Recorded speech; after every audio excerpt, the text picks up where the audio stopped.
নমস্কাৰ সকলোকে মই জিম্পি আপোনালোকক মোৰ অন্য এটি ভিডিঅ'লৈ স্বাগতম জনাইছো। এয়া হৈছে 26 অক্টোবৰ বৃহস্পতিবাৰ। সেইদিনাখন আচলতে এয়া মোৰ ভণ্টি আৰু এয়া মোৰ ভনী জোৱাই লগত মা। এয়া আমি চক এজি নাৰ্ছিং ৰুমৰ ওচৰত প্ৰায় 5:30 মান হৈছিলে।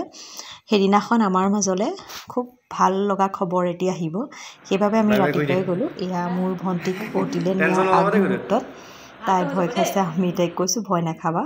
তাৰপিছতে প্ৰায় 7টা মান বজাত আমাৰ মাজলৈ এগৰাকী লক্ষ্মী আহিলে।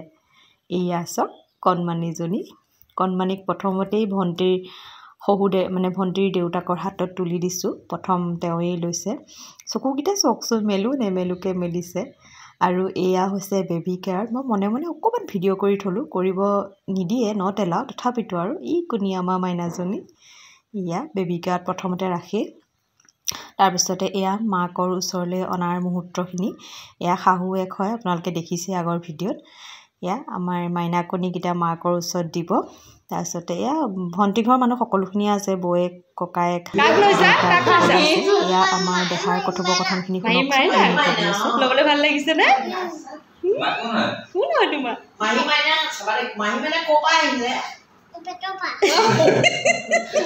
তাৰপিছতে এয়া জেঠ পেহাকৰ কোচত। এয়া হৈছে প্ৰথম দিনাখনে। এয়া চব কেনেকৈ কথাবিলাক বুজিছে শুনকচোন। ইমান যে মন দি শুনিছে নহয়। হস্পিটেলত 3 দিন থকাৰ পিছত আমি এয়া মাৰ ঘৰলৈ আহিছোঁ, আমাৰ নিজৰ মাৰ ঘৰলৈ। এয়া মায়ে ভনী জোৱাই তাৰপিছতে কণমানিজনীক আদৰিছে। যেনেকৈ যিদৰে সকলোৱে কৰে তেনেকৈ কৰিছে। এয়া নিয়ম কৰিছে, মায়ে আদৰি আনিছে। অকণমানিজনীও শুই আছে, আমাৰ পুতলাজনী এয়া। ইছ ৰাম। তাৰপিছতে আমি এটি কেক আনিলোঁ। কেক এতিয়া আমি কাটিম সকলোৱে। এয়া আমি কেক কাটিছোঁ। কেক আমি কটাতকৈ আমাৰ বেটাৰহে ধান্দা হৈছে, কেকটো কাটিব লাগে, খাব লাগে। সি টেবুলৰ ওপৰত উঠি ৰৈ আছে, কেক কাটিম আৰু কেক খাম। এনেও সৰু ল'ৰা ছোৱালীবিলাকে কেক কাটি খুব ভাল পায়, নহয়নে বাৰু? যাৰে বাৰ্থডে নহওক তাহাঁতকহে কাটিবলৈ লাগে।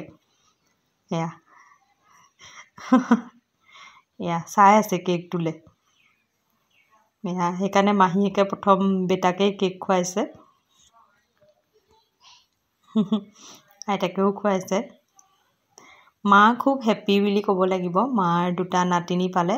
প্ৰথম হৈছে এয়া ল'ৰা আৰু তাৰপিছত হৈছে এয়া ছোৱালী। মোৰ হৈছে এটি ল'ৰা আৰু ভণ্টিৰ হৈছে এজনী কণমানি। এয়া সকলোৱে এয়া কেক খোৱা নিয়মখিনি কৰিছে আৰু ইটোৱে ইটোক খুৱাইছে। সেইদিনাখন খুব ভাল লাগিছে আৰু আনন্দৰ দিন। আৰু এই আনন্দটো কোনেও বুজাব নোৱাৰা এটা আনন্দ মুহূৰ্ত নহয় জানো? অৱশ্যে মোক ভিডিঅ' দিয়া দেৰিয়ে হ'ল। এতিয়া ভণ্টিৰ মাইনাজনী 2 মাহেই হ'ব হ'লি। মই 2 মাহৰ পিছতহে ভিডিঅ' আপলোড কৰিছোঁ। কেতিয়াবা কিবা থাকি যায় কি টাইম মিলাব নোৱাৰোঁ যে। মোৰো এটা কণমানি আছে, মোৰ ভিডিঅ'বিলাক দিওঁতে অলপ দেৰিয়ে হৈ যায়। সেয়া দুৰ্গা পূজা ভিডিঅ' দিওঁতেও মোৰ বহুত দেৰি হৈ গৈছে। তথাপিতো ভিডিঅ' দিলোঁ, ইউটিউবত সাঁচি ৰাখিছোঁ যাতে তাইও ডাঙৰ হৈ যাতে দেখে তাইও।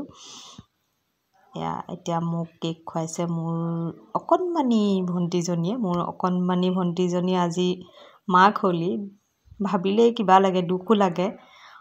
দেউতাই তাইক ক্লাছ 5তে এৰি থৈ যোৱা, কেতিয়াবাই তাইক ডাঙৰ কৰিছোঁ।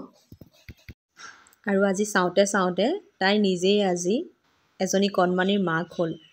মোৰ মৰমৰ ভণ্টিজনী, তুমি সদায় সুখত থাকিবা, সদায় হাঁহি ফূৰ্তি কৰি থাকিবা। আৰু তুমি তোমাৰ গোসানী মাইনাজনীক সদায় মৰমত ৰাখিবা।